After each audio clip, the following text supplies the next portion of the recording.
right, we are excited to welcome to the Steam Zone Mr. Colin Carroll, the CEO and founder of Atropus Group. Colin, you are kicking off a new segment for us today. We're doing Job of the Week here. Ben and I, the line between employment and unemployment is really, do your parents think you have a job? Some weeks the answer is yes. Some weeks we're hitting the jobs board. Colin, I want to talk to you because if this whole thing doesn't work out with the microphones and all, what do you got for a couple of non-technical folks over at Atropus Group? Yeah, Ben, no, thanks for having me on.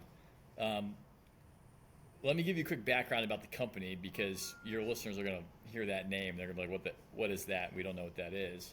So, Atropus Group or Atropos Group, depends on how you want to pronounce it, open to interpretation. Um, we are a brand new dual use, so defense tech and commercial technology startup.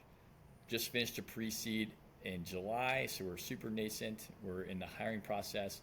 At the meta level, we are working on clean sheet designing unmanned systems and autonomous systems and selling them to the department as a service and not as an end item. And then at the very specific level, we're working on a first unmanned aerial system product, a large unmanned aerial system product. And so, at the advice of my venture capital overlords, we are only hiring engineers right now. So for non-engineers, call me back in maybe December or January after a seed round. But on the engineering side, I know your audience is probably not, heavy engineers. So I'm going to talk to you about a role that we just advertised today that's called a senior operations analyst. So if you're a DoD person, you kind of know what an ops analyst does or an ORSA, an ops research analyst does. From our perspective, because we're spending private investment in designing and building and testing and certifying UAS and other unmanned systems and other domains, we have to get very good conviction in investing dollars in a product that we think the department will buy at some point in the future. And so an ops analyst comes in and basically looks at the threat, how the friendlies operate. They look at environment, and they work with the design engineers to ensure that we are designing a weapon system or unmanned platform that can actually meet the requirement that the DoD is going to have when this thing fields, which might be 7 to 10 years in the future. I think traditionally the department's done some ops analysis. Sometimes it's tied to weapon system acquisitions. In other cases, industry does it. Some of the big primes have whole teams, like the Lockheed Lighthouse team, that do this really well. But a lot of times, on the venture side, we have a conviction or intuition, and we're kind of winging it and building something, and sometimes we wind up building the thing that the department won't buy, even if it might be the right thing. So in this case, the ops analyst is going to help our design engineers refine that requirement down, both for the mission and for the specifics of the platform.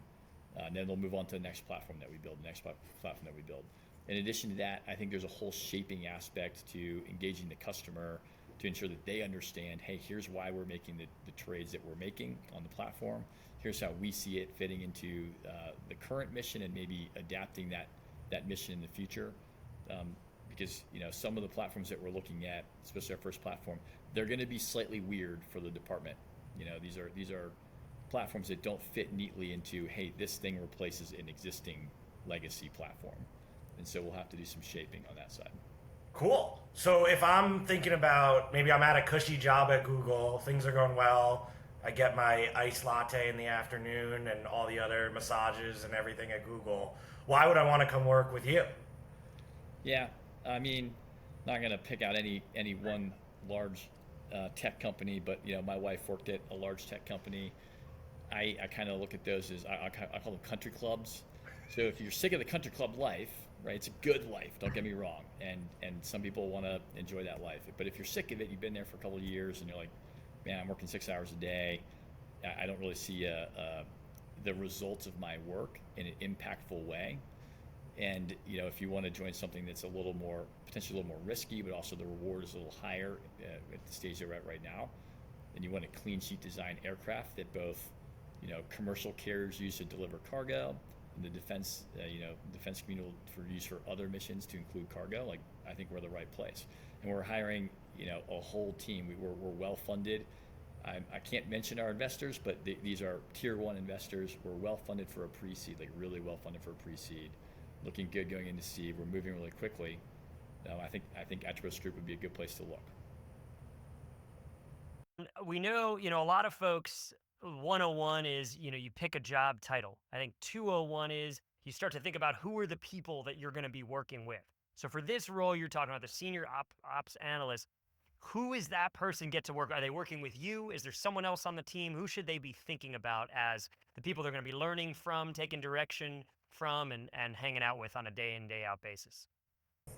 Yeah, I think that a lot of times your ops analysts are seen as kind of the guys back in the cave, the girls back in the cave that have the access to classified systems, and they're running simulation, they're running, their analytics, and then it kind of like is just there in a vacuum, and then the engineers are off doing something else, or the requirement owners are off doing something else.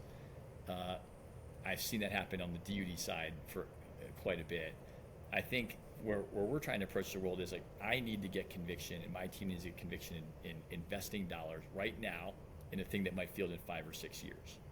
And so we need to be super certain of exactly how that platform will be employed, where the risks are in that employment, both from a just operational perspective, but also a threat perspective, and then how can we mitigate those risks, and then that ties into the trades that the engineers are making on structures, propulsion, size of the aircraft, the entire aircraft design, to include what's happening like on the ground versus what's happening in the air. So the end-to-end, what we'll call a design reference mission.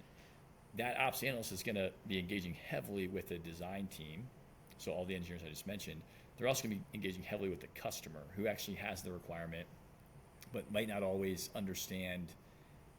They might view the world through a lens of, hey, I just need a better horseshoe for my horse, and not, hey, I don't really need the horse, or I need something completely different from that. And like, here's how this plays in the larger kind of scheme of maneuver, concept operations that the good guys are putting together.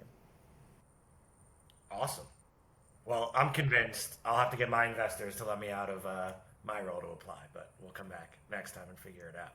Let's so Colin, before we let you go here, two quick hits. First off, what is that flamingo doing behind your shoulder? What relevance does that have to Atropus Group? That's a story for another day, but there's a whole story behind the flamingo, and I think you're going to see flamingo in our logos and marketing, and if you know anything about me and my past, like you'll see the flamingo littered back along the trail going back a decade.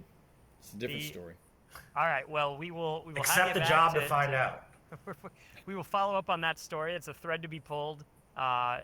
Your story and your path is another story, another thread to be pulled. Before we let you go here, Colin, what we do here on the Steam Zone, you got 30 seconds to blow off some steam. What's on your mind? What do you want to leave us with here today? Yeah, I mean, I just came from the Department of Defense, and I've been in and out of the DoD. I came from the highest levels, working on budget resourcing. The steam I want to blow off is the acquisition process is so broken.